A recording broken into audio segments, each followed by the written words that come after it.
शाहिरांनी आपल्या वाणीतून समाज प्रबोधन केलं. लोकशाहीर रणजित आबाजी यांनी शाहिरी शैलीतून मांडला विचारांचा जागर.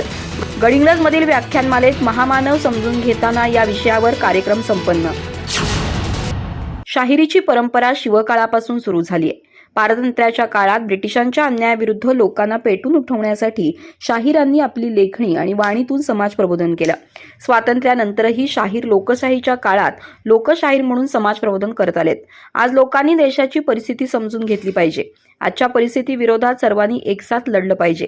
लोकांच्या जातीपातीवरून फूट पाडली जाते, त्याविरुद्ध लोकांनी आवाज उठवला पाहिजे.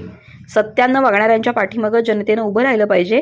जातीपातीचं राजकारण न करता माणूस म्हणून जगलं पाहिजे असे विचार लोकशाहीर रणजित आबाजी यांनी व्यक्त केले. गडिंग्लज इथं बॅरिस्टर नाथ पै विद्यालयाच्या मैदानावर नगर परिषदेची व्याख्यानमाला सुरू आहे. गुरुवारी 4थ्या दिवशी महामानव समजून घेताना या विषयावर नवमहाराष्ट्र शाहिरी जलसा कार्यक्रम सादर झाला. यावेळी ते बोलत होते. या कार्यक्रमाच्या अध्यक्षस्थानी पत्रकार प्रदीप पाटील होते, तर नगर लेखापाल प्रवीण पाटील, मुख्याधिकारी स्वरूप खारगे यांची प्रमुख उपस्थिती होती. स्वागत गणपतराव पाटोळे यांनी केलं. या कार्यक्रमात लोकशाहीर रणजित आबाजी यांनी आपल्या शाहिरी शैलीतून विचारांचा जागर मांडला. 12व्या शतकातील बसवांनांचे लोकशाहीचे विचार आणि महावीरांनी दिलेली समतेचे विचार जिवंत ठेवण्याचं कार्य शाहिरांनी केलं असल्याचं सांगितलं.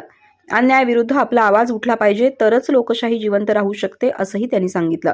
आपल्या शाहिरी शैलीतून त्यांनी महात्मा ज्योतिबा फुले, छत्रपती शिवाजी महाराज, महामानव आंबेडकर यांच्या विचारांची गरज पटवून दिली. या कार्यक्रमाचं सूत्रसंचालन राजश्री कोले यांनी केलं. आभार सुनील पाटील यांनी मानले.